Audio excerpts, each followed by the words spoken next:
Assalamualaikum warahmatullahi wabarakatuh. Baiklah, di sini saya akan membahas proses pernafasan dan gangguan pada sistem pernafasan.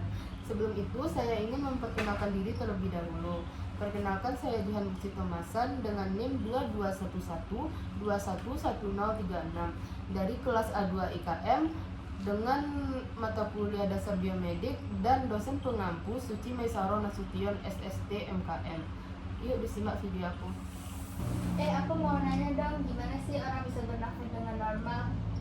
Oke, aku bakal ngejelasin secara singkat proses pernapasan manusia yang normal itu seperti apa. Tapi sebelum itu aku mau jelasin dulu nih apa sih itu sistem pernapasan. Jadi, sistem pernapasan itu adalah sekumpulan organ yang terlibat dalam proses pertukaran gas oksigen atau O2 dan karbon dioksida atau CO2 dalam darah. Seseorang dikatakan memiliki laju pernafasan normal apabila ia bisa bernafas sebanyak 12-20 kali per menit dan berlangsung secara berkesinambungan. Nah, selanjutnya pertanyaan dari kamu tadi, gimana sih seseorang bisa bernafas normal? Jadi, proses respirasi dimulai saat kamu mengambil udara lewat hidung dan masuk ke tenggorokan. Setelah itu, udara akan turun melewati laring dan masuk ke dalam trakea. Di saat bersamaan kamu menarik nafas, diafragma dan otot-otot di antara tulang rusuk bakal menyusut untuk menciptakan ruang kosong di dalam rongga dada. Ini bertujuan agar paru-paru bisa menarik udara yang kamu hirup tadi. Setelah udara masuk bergerak sampai ke ujung trakea, udara akan melewati bronkus dan masuk ke paru-paru. Setelah itu, udara mengalir ke bronkiolus yang terus mengecil hingga udara sampai di ujung persyabangan. Di ujung bronkiolus ada kantung kecil udara atau yang disebut dengan alveoli. Ketika udara mencapai alveoli, oksigen untuk masuk melalui membran ke dalam pembuluh darah kecil yang disebut dengan kapiler. Sebaliknya, karbon dioksida dari darah di kapiler keluar dan masuk ke dalam alveoli. Setelah oksigen dan karbon dioksida bertukar tempat di alveoli, rongga dada akan mengendurkan otot diafragma sehingga diafragma melonggar. Ini memungkinkan karbon dioksida bergerak naik untuk selanjutnya dikeluarkan lewat paru-paru, lalu dihembuskan melalui hidung. Selain berperan dalam pertukaran udara dan gas, sistem pernafasan juga berperan dalam memelihara dan menyeimbangkan kondisi di dalam tubuh agar tubuh tetap stabil. Dalam istilah medis, kemampuan menyeimbangkan kondisi ini disebut dengan homeostasis. Oleh karena itu, kesehatan sistem pernafasan harus dijaga dengan baik. Jadi begitulah cara kerja sistem pernafasan yang normal itu. Kalau gangguan pernafasan gimana? Apakah asma termasuk ke dalam gangguan pernafasan? Kamu tahu nggak kalau gangguan sistem pernafasan itu merupakan penyebab utama morbiditas dan mortalitas. Infeksi saluran pernafasan jauh lebih sering terjadi dibandingkan infeksi sistem organ tubuh lainnya. Berkisar dari flu biasa dengan gejala serta gangguan yang relatif ringan sampai pneumonia berat bisa terjadi loh. Sesuai pertanyaan kamu, apakah asma termasuk salah satu gangguan pernafasan? Jawabannya iya. Asma termasuk salah satu contoh gangguan pada sistem pernafasan. Asma merupakan kondisi ketika saluran udara meradang, sempit dan membengkak serta menghasilkan lendir berlebih sehingga menyulitkan kita untuk bernafas. Asma juga termasuk jenis penyakit jangka panjang atau kronis pada saluran pernafasan yang ditandai dengan peradangan dan penyempitan saluran nafas yang menimbulkan sesak atau sulit bernafas. Selain itu, selain sulit bernafas tadi, penderita asma juga bisa mengalami gejala lain seperti batuk, nyeri, dan nyeri dada. Asma bisa ringan atau bisa juga mengganggu aktivitas sehari-hari loh. Dalam beberapa kasus, kondisi ini dapat menyebabkan serangan yang mengancam jiwa. Asma bisa diderita oleh semua golongan usia, baik muda ataupun tua.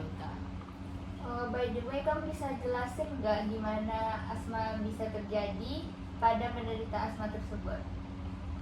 Seseorang yang mempunyai riwayat penyakit asma memiliki saluran nafas yang kronis sehingga membuat mereka sensitif terhadap pemicu tertentu. Ketika penderita asma terpapar oleh pemicu itu, maka serangan asma akan muncul. Dan jika penderita asma terpapar oleh suatu pemicu, cincin otot yang halus melingkari saluran udara dan paru-paru akan berkontraksi dan menyempit. Di saat yang sama, pemicu itu memperparah proses peradangan yang menyebabkan lapisan mukosa menjadi bengkak dan meningkatkan sekresi dahak. Dalam kondisi normal, dahak berguna untuk membersihkan partikel. Namun, pada asma, dahak akan menyumbatkan jalannya nafas dan menyebabkan semakin sulit seseorang itu untuk bernafas. Jadi, dahak yang berlebihan akan menyebabkan batuk dan suara mengi. Suara mengi terjadi karena saluran nafas menyempit, udara akan menghasilkan bunyi di saat melewati ruang yang menyempit tadi. Selama asma terjadi, proses peradangan lebih menyulitkan untuk menghembuskan nafas daripada menarik nafas. Seiring berjalannya waktu, hal ini mengakibatkan udara berlebih di dalam paru-paru. Hal ini disebut dengan hiperinflasi. Udara yang terjebak di dalam paru-paru memaksa tubuh bekerja lebih keras untuk menggerakkan udara masuk dan keluar dari tubuh, sehingga pengiriman oksigen ke organ dan jaringan lain pun menurun. Wah, kasihan ya mereka, nafasnya jadi susah. Oh iya, apa aja sih gejala-gejala dan ciri-ciri orang yang asmanya kambuh? Gejala utama asma yaitu sulit bernafas, batuk, dada sesak, serta mengi. Mengi itu sendiri suara yang dihasilkan ketika udara mengalir melalui saluran nafas yang menyempit. Ciri-ciri asma lagi kambuh atau parah yaitu inhaler atau alat bantu penderita asma dalam menghirup obat tidak ampuh lagi dalam mengatasi gejala.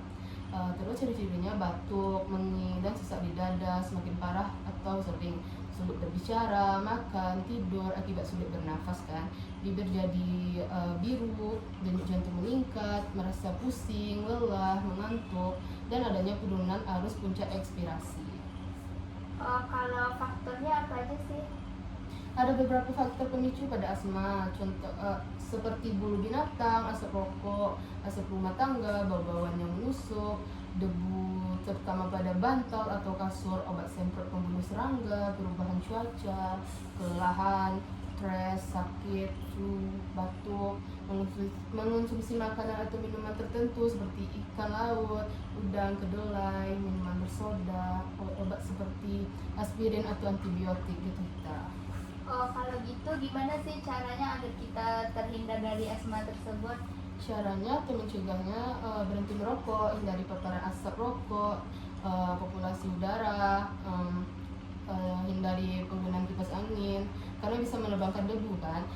Gunakan masker jika menyapu lantai, usahakan tidak memakai karpet di rumah. Jangan memelihara hewan berbulu gitu seperti anjing atau kucing. Gunakan kasur dan bantal yang dari bahan sintesis. Jemur dan tepuk-tepuk kasur secara rutin. Usahakan tidak memakai karpet di dalam rumah kan atau kamar tidur. Terakhir, kamu bisa olahraga teratur seperti renang atau senam untuk mengatur nafas kamu. Kalau udah terlanjur terkena asma gimana sih? Apa sih yang harus kita lakukan? Ada dua hal yang perlu dilakukan dalam pengobatan asma, yaitu meredakan gejala dan mencegah gejala kambuh. Oleh karena itu, pengidap asma perlu disiplin menjalani pengobatan dengan dokter agar asma tetap terkendali. Di samping melakukan pengobatan, pengidap asma juga harus menghindari dari hal-hal yang memicu kekambuhan. Biasanya, dokter merekomendasikan inhaler sebagai pengobatan saat gejala asma muncul. Namun, penggunaan inhaler juga berpotensi menyebabkan efek samping bagi penggunanya. Efek samping dari penggunaan inhaler ini seperti detak jantung menjadi cepat, sakit kepala, kram otot, nyeri tenggorokan jadi kering, jamur di mulut, dan memar pada kulit. Apabila terjadi serangan asma dengan gejala yang semakin parah, meskipun sudah melakukan penanganan dengan inhaler maupun obat, maka perlu tindakan medis di rumah sakit. Pasalnya, asma juga dapat membahayakan nyawa pengidapnya. Emang kalau nggak ditangani gimana sih? Penyakit asma yang dibiarkan tanpa penanganan itu bisa memicu berbagai komplikasi loh Ita, seperti masalah psikologis, contohnya cemas, stres, atau depresi, menurunnya performa di kampus, tubuh sering terasa lelah, gangguan pertumbuhan dan pubertas pada anak-anak, status asmatikus, yaitu asmatikus itu tidak dapat merespon dengan terapi normal, pneumonia, gagal pernafasan, kerusakan pada sebagian atau seluruh paru-paru, serta bisa berujung pada kematian kita. Oh gitu ya, terima kasih infonya.